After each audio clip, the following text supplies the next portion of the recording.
What's up, you guys, and welcome to the Verdant Growth Daily, where we give you the news, tips, and tools you need to live Echo.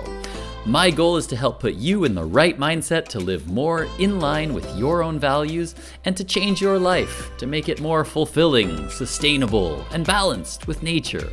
All in just, okay, screw it, let's just say 10 minutes a day. I'm just going to change that because up until this point, I have never, ever once finished a daily in 5 minutes. So I'm just going to call it 10 minutes a day. My name is Eugene, and this is episode 10.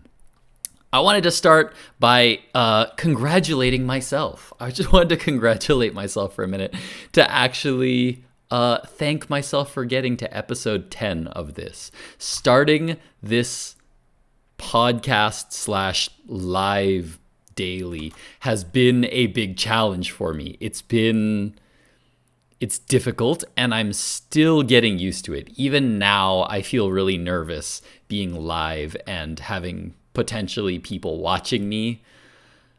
And I'm still learning how to get used to this feeling.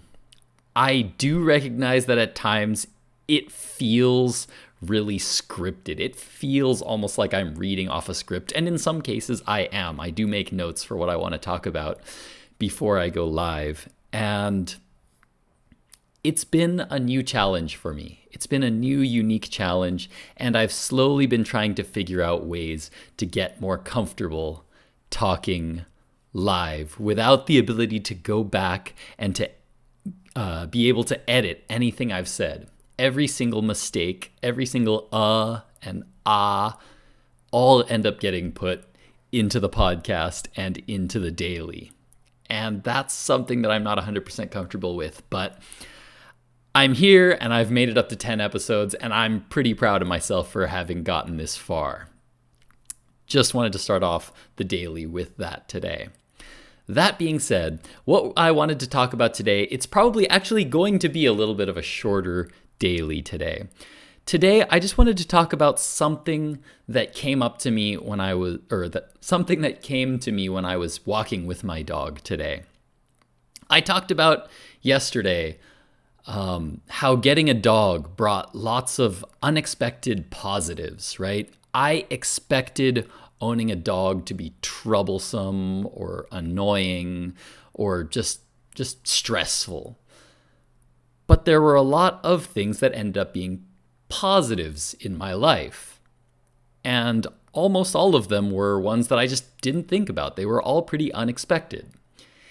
One of those positives is that I get out of the house a lot more. I get out into nature a lot more than I did before I had a dog.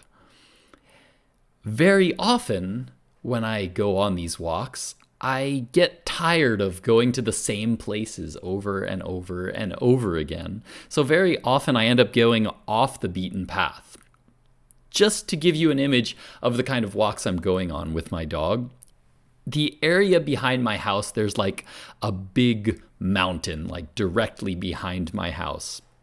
And it's full of trees, and right now it's winter, so all the leaves have fallen and all the trees are pretty bare, but usually it's very green and it's usually full of life. I occasionally see wild boar and deer, tons of different kinds of birds and things.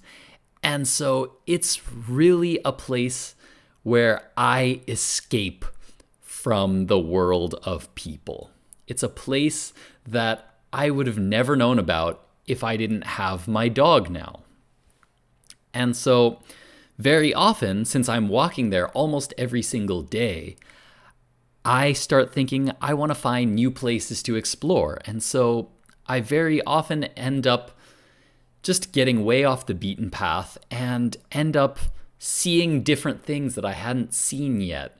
And being in that ever-changing environment often makes me think of thoughts and things that it occurs to me that I wouldn't have had these thoughts without being in that environment, without being in this new area of nature. I probably wouldn't have not thought of these. If I was at home, I would probably just be watching TV, watching Netflix, or maybe studying something, maybe practicing the viola. I wouldn't have these thoughts. And so I get into this mode where I can think about a lot of things that I normally wouldn't have. So it gives me a new perspective, not just in the way of how I think about things, but sometimes it actually gives me new perspectives in a literal way. And that was what happened today. When I was walking with my dog, I was walking through a new part of the forest that I hadn't walked in before. And suddenly there was an opening in the trees, and I was able to get a view of all of Osaka, which is the major city here in Japan near where I live. I was able to see out all over Osaka. And it occurred to me how little green there was. It's miles and miles and miles of concrete. There was almost no trees at all. You could see little patches of green where the parks are, but for the most part, it was just gray concrete for as far as you can see. I thought about how there are no animals there, like except for maybe some cockroaches or some pigeons, some crows, and maybe some rats and things like that. But that is an entire I don't know how many miles, I don't know how many square miles Osaka is, but it's a lot. And it is just a massive human monoculture. There's almost nothing there. There's almost no life there that isn't human. And it occurred to me that we have learned how to live without nature. We have separated ourselves from nature as much as we can. We've put nature as far away from us as we can. And we've lost that connection. We've lost that connection that we should have to nature. And that's a connection that maybe most of us in our daily lives, we don't feel like we're missing it. But I think it's that feeling that you feel when you get outside and when you go hiking, when you go to the mountains, when you go to the beach. You feel it, right? You feel that sense of joy, that sense of happiness, that sense of freedom.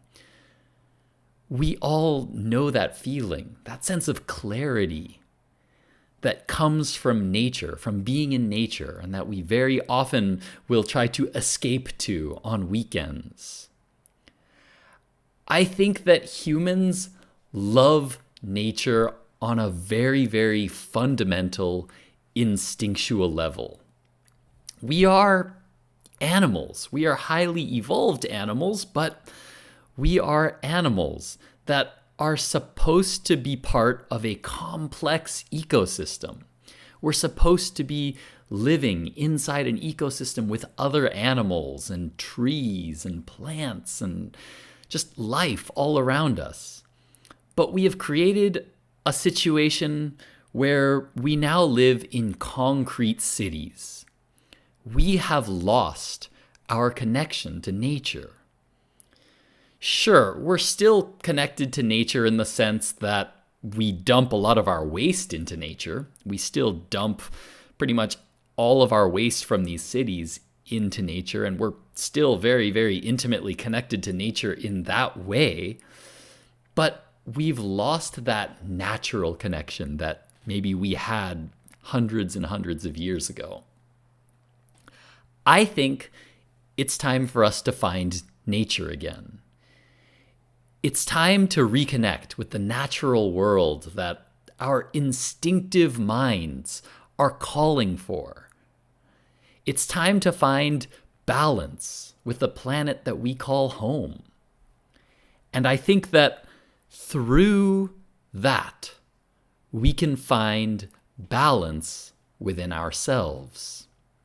I certainly feel like ever since I have started paying attention to the environment around me and started to try to change things in my life to become more environmentally friendly. I initially started doing that just for that, to be more environmentally friendly, to be better for the planet. But as I did it, I realized that it's so much deeper than that. The benefits are so much more than that. The benefits are not just for the planet. When I change my life to be better for the environment, I connect more deeply with nature, with the whole world.